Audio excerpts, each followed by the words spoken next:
Hello,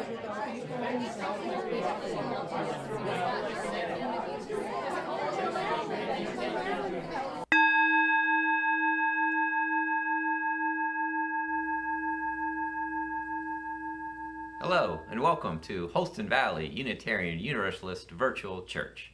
My name is Spencer Conco, and I'm glad that we can get together even though we cannot yet be together. Today, our minister, the Reverend Jeff Briere, tells us what he learned from his mother. To accompany the line of the Chalice, these are the words about mothers from Miriam Teresa Winter. She who has the power to open the womb has done great things for me. Holy is her name. Her mercy flows through mother to child, from generation to generation. Her maternal strength strikes at the roots of evil, and it departs. She pushes the proud from the pinnacles of power and lifts up little people. She feeds her hungry children, but those who are filled to the brim with opportunity, she sends away. She soothes all those who turn to her, remembering her compassion, keeping her promise to her progeny forever. We all have different reasons for gathering here each week, but we have this much in common. We work together as a church to transform ourselves, our community, and our world by sharing love, pursuing justice, and seeking wonder. For a prelude today, Linore brings us, "Be kind to your parents." Be kind to your parents, though they don't deserve it. Remember that grown-ups is a difficult stage of life. They're apt to be nervous and overexcited, confused by their daily storm and strife. Just keep in mind, though it seems hard, I know those parents were children long ago. Incredible, so treat them with patience and kind understanding, in spite of the foolish things they do. Someday you might wake up and find you're a parent too.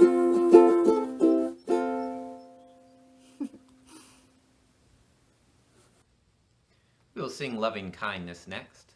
Please light a candle to dispel the darkness, to honor someone or some event, or bring light to a memory.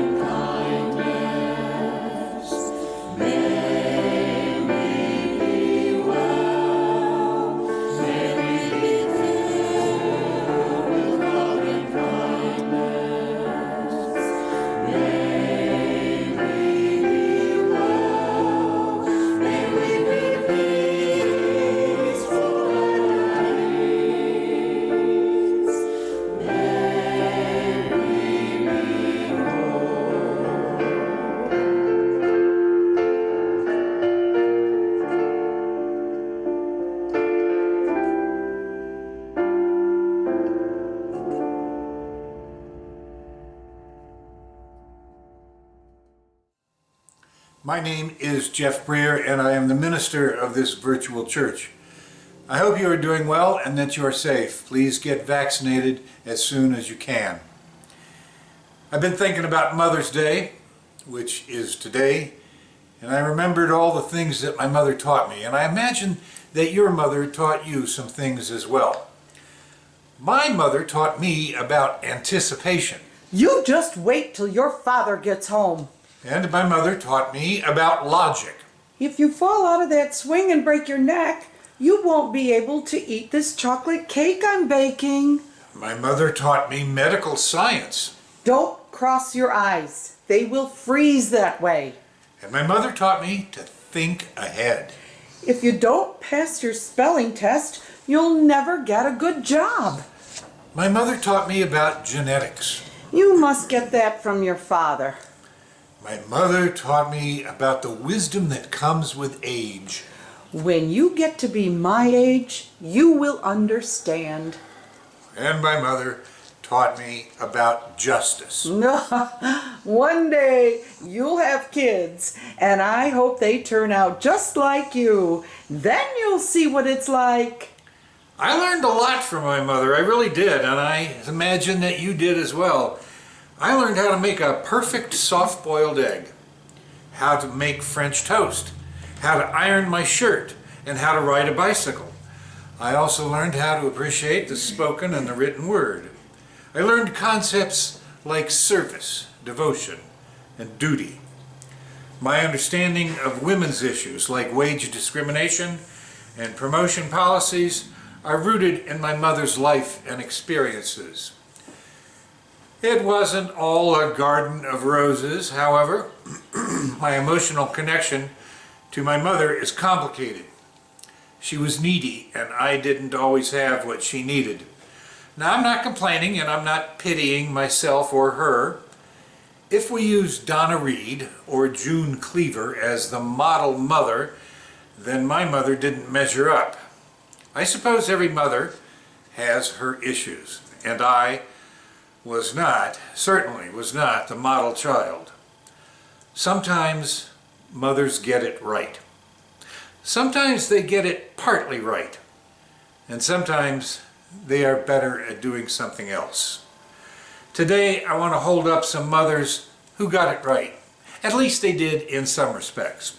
I'd like to share with you a few words from children about their mothers, and they are taken from the book From My Mother's Hand by Susie Kelly Flateau.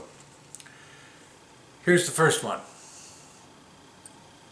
My mother had determination and a lot of integrity. I remember that before I left for college, one of her comments was, "Now, whatever you do, make sure it's okay for your actions to be the lead story on the newspaper tomorrow morning or the first story on the 6 o'clock news." Mother made me feel as if I were the most important child to her. And yet, I have 6 siblings who would probably say the same thing. She made us feel special by making time for each of us.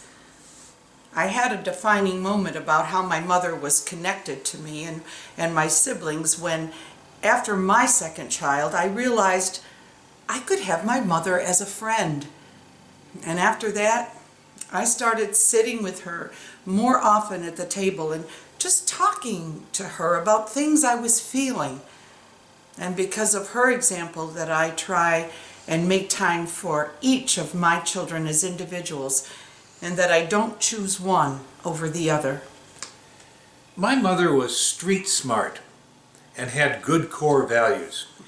Everything she knows, she basically taught herself, and because of that, she can figure out how to get something done. She could fix a tire, or the plumbing, or put on a wedding reception. She would just figure out how to get things done, and then she'd do them.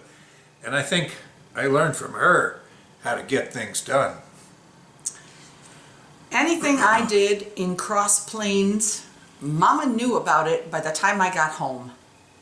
Well, one Sunday I rode on the back of a motorcycle in town, and when Mama found out, she was livid. She had just given me hell about it when my aunt came up and started talking about what I had done. I was in the other room, and I heard Mama defending me. So when my aunt left, I said to Mama, "Why did you just give me hell about this and then defend me to your sister?" She put her arm around me and said, "Honey, you need to remember that about your mother, every crow thinks hers is the blackest." My mother grew up in a household of privilege, but she didn't let that stop her from serving. Her family had a cook, a chauffeur, and a maid.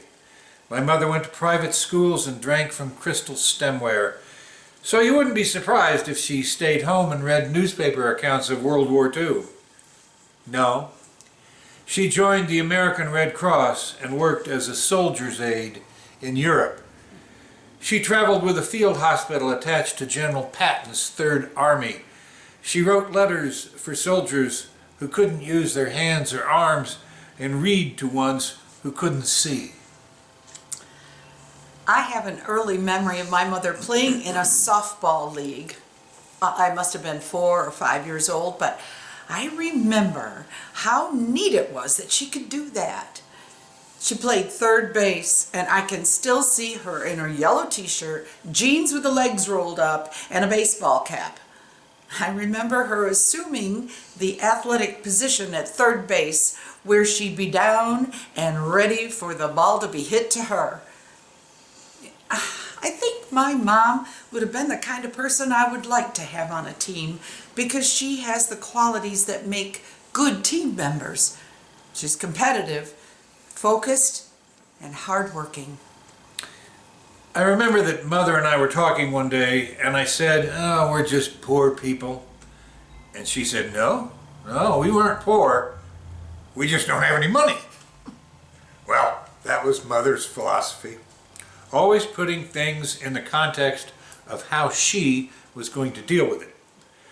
Her idea of cleaning up the house was to get up on Saturday morning, roll up the carpet, put it in a corner, then she'd take down the curtains and the blinds and tell us kids to clean the house. Then she'd leave. Once I came home from school and told Mother that a friend of mine got a nickel for each of the A's that he'd made. I said, "You never give me any money for my grades."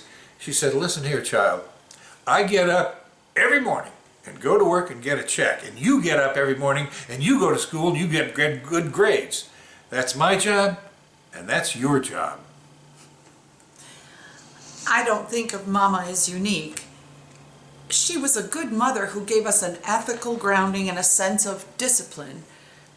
I wouldn't say we were ideal kids, but we didn't misbehave.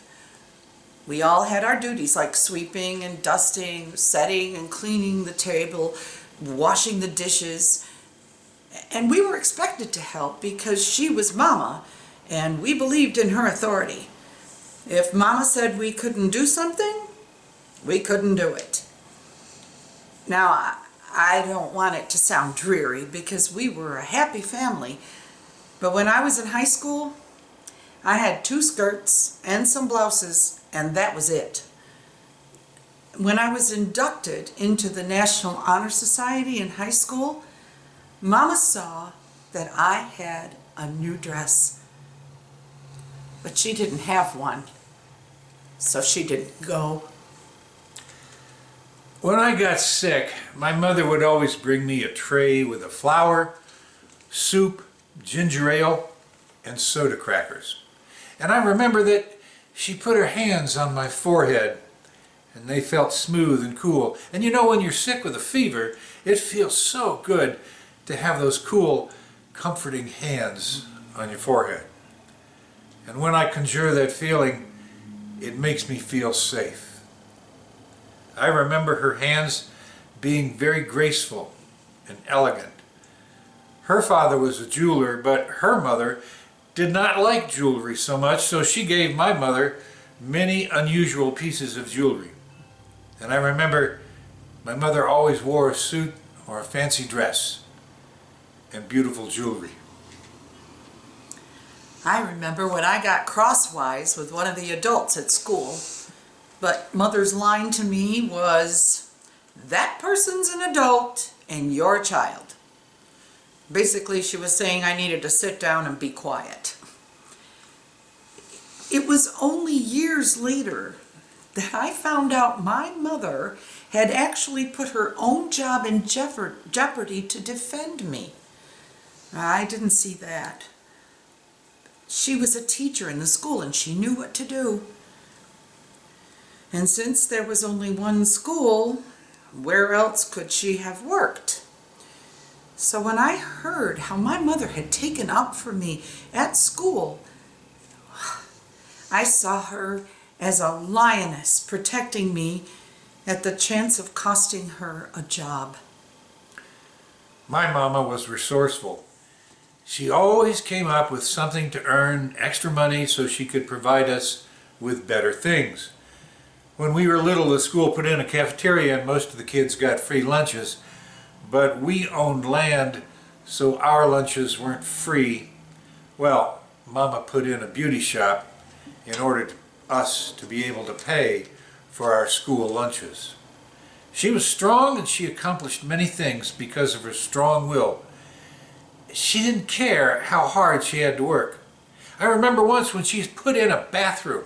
She put in a bathroom by herself. Well, every once in a while I'd help her, hand her a board or a wrench or a hammer, but she built it. And today, I offer a prayer for mothers. I pray for all the mothers watching this video in this city, across this continent, and in every land around the planet. I pray for the mothers whose homes resound with children's laughter, screeching toys, loud music, or the sullen teenage shrug. I pray for the mothers who give birth in joy or in agony or in grief. I pray for the mothers who have adopted the motherless and discovered how wide love can reach. And I pray for the mothers who have given over their children to other mothers. I pray for all the women who wish to be mothers and are not. I pray for all the mothers whose children have ever gone off to war, for the worry that they endure and the tension they carry through every hour of absence. I pray for the mothers whose children return whole and unscathed, or who return wounded in mind or body, or who do not return. I pray for all the mothers who grieve, lost pregnancies, lost children, lost hopes, lost futures. And here's my prayer. May peace come to you.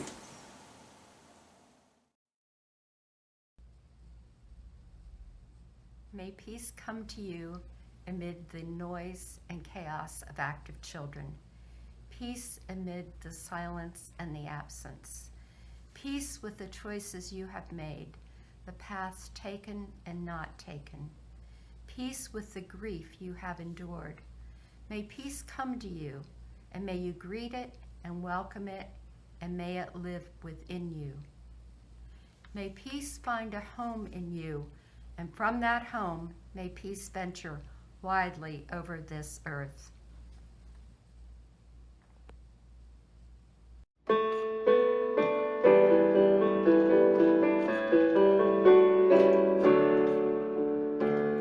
Oh, we give thanks for this precious day, for all gathered here and those far away, for this time we share with love and care. Oh, we give thanks for this precious day.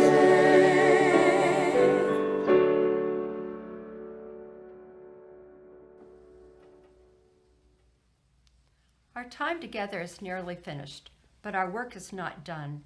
May our spirits be renewed and our resolve strengthened as we meet the challenges of the week to come. Please help me close this service now. We extinguish this flame, but not the light of truth, the warmth of community, or the fire of commitment. These we carry in our hearts and share with all the world.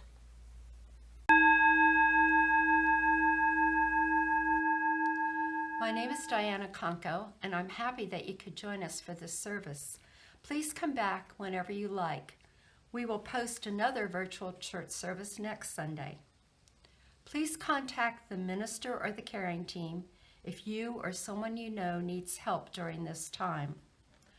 Our services are recorded in advance, so current events may move faster than our ability to address them in a timely fashion. However, you can find up-to-date information on local events, social justice issues, inspiration, and content for all ages on our Facebook page. If you are interested in joining the membership of this church and becoming more involved in congregational life, please register for the Path to Membership class on May 16th.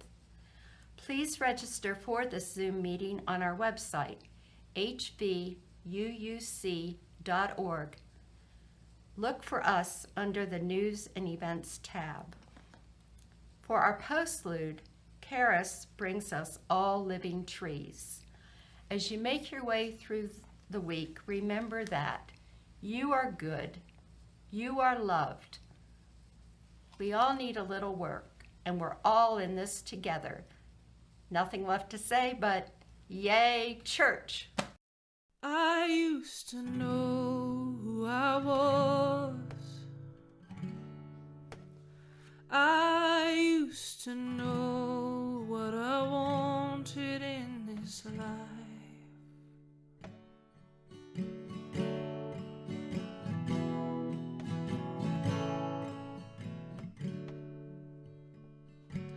That's all gone now. Welcome to the great unknown. Ooh.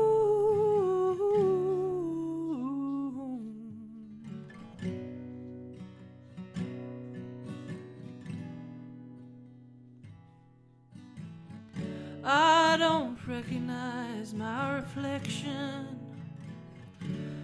only echoes of a symphony I used to sing.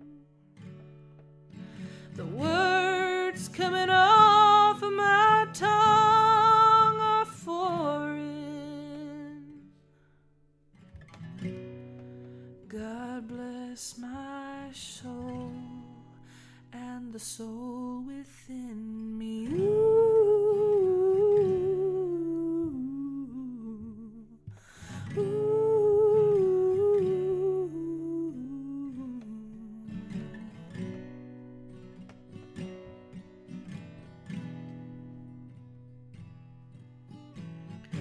I used to be a humanitarian,